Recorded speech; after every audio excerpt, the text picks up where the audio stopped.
Rovers are trying to break into the top three. Just one defeat in 8 games had seen them steadily rise up the table under the guidance of manager Paul Cook. Bray Wanderers headed west, looking to bounce back from an injury-time defeat to leaders Drogheda last Monday. Bray made a nightmare start at the showgrounds. A back pass was scuffed by Steve Williams, allowing Matthew Judge to profit, and Sligo were ahead with just 2 minutes gone. Bray were trying to avoid a third defeat in a row, and Gary McCabe was doing his best to get them back on level terms. On the half hour, the game exploded into life when Daniel Ventre and Mark Duggan collided. A scuffle ensued. Referee Hugh Warriski pulled Ventre to the side and issued red.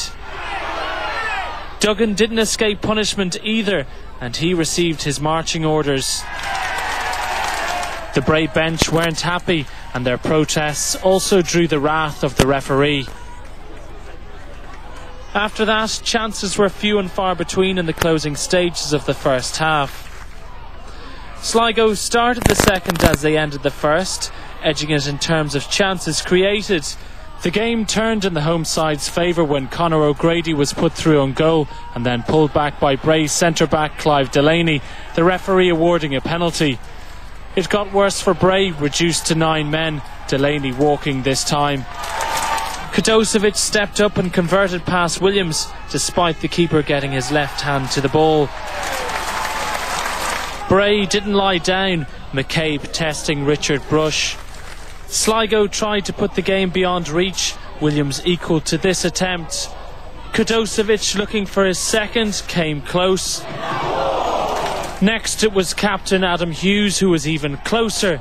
Sligo finally got a third goal in the dying moments. A neat move finished off by Stephen Manson. A 6th home win of the season put Sligo 4th, 4 points behind St Pat's and Shamrock Rovers. You know, if you start getting involved with the officials at the minute, you get sent off and you're in trouble, you're fined. You know, it's like there's a one-way thing where they can tell you what to do, but you're not allowed to speak to them. Do you know? And it's a little bit disappointing, really, because it's a lot of stake in games. You know, people's jobs are on the line sometimes, and you know, it's hard when you're on the wrong end of a bad result. So at the minute it's going our way. You know, results are going our way, little bits of luck are going our way. You know, and long may it continue. Our player nearly gets decapitated in the tackle, and he sends our player off for a 2-footed tackle. Baffled is the word, it really is. But I mean, the positives I'll take out of the game is I had 9 players for the last 20-25 minutes of the match, and the effort and the commitment they put in was absolutely first class. Well, Paul, your old teammate there at St Pat's not too happy with some decisions in that match, but every week now we seem to have reason to heap praise on Sligo Rovers. 4 wins on the bounce for Paul Cook's men. They're very much the form team. What can they achieve this season? Well, I mean, I don't think they can win the league. As I've said earlier, I think Drogheda are more or less over the line. But Sligo, over the last 7 games, they've won 5, drawn 1. I can see them finishing in the top 3, either second or third, the way they're going at the moment. Maybe a cup run? Oh yeah, definitely have a chance in the cup. But the thing about them is they're confident. They're winning games, and winning breeds confidence, and you can see it in the players. They're playing with freedom and panache, and they believe every week they go out that they're going to win, and that's a very good thing to have on the side. Bray made a terrible start to give away a goal so early, and in the manner they did as well will really disappoint Eddie Gorman. And the last thing you want to do when you're going down to Sligo in the current time is to give away a goal early on. Very unfortunate, just bounces over Williams, comes out to clear it. I don't think Judge will get an easier chance than that this season. So they were always going to be struggling. You know, they were really up against it, Bray.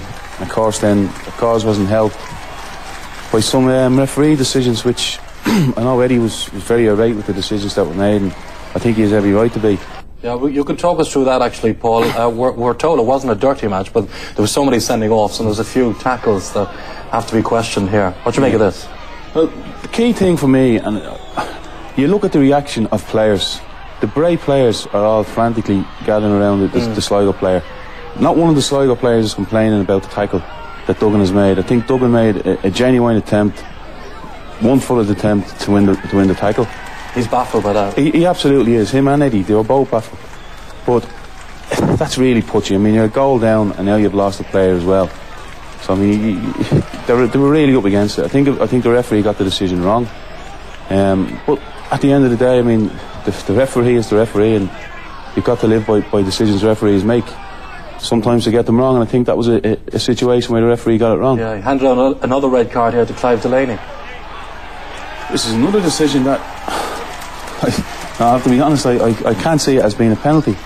I mean, Delaney definitely pulls O'Grady back outside the box. O'Grady gets into the box. Williams makes a save. Williams has the ball in his hands when Delaney pulls O'Grady down. Now, I don't see how we can give a penalty for that, but again, as I said, he's the referee. You've got to live by his decisions, but you know, you'd feel Bray would feel that everything went against them on the night. They took a right thumping, and you know, they're sliding down the table. And well, yeah, we talked about Droghed's front two scoring, and Sligo's two front men are very tricky customers to handle, both scoring there as well. Judge and Kadozovic, yeah, two good players, two fellas with a lot of time for Sligo. As I said before, and this show on numerous occasions, side I really like. Yeah, and just very quickly, Sligo leapfrog over their former manager, of course, Sean Connor, which will please the Sligo faithful. They're over bows in the table. No end. Okay.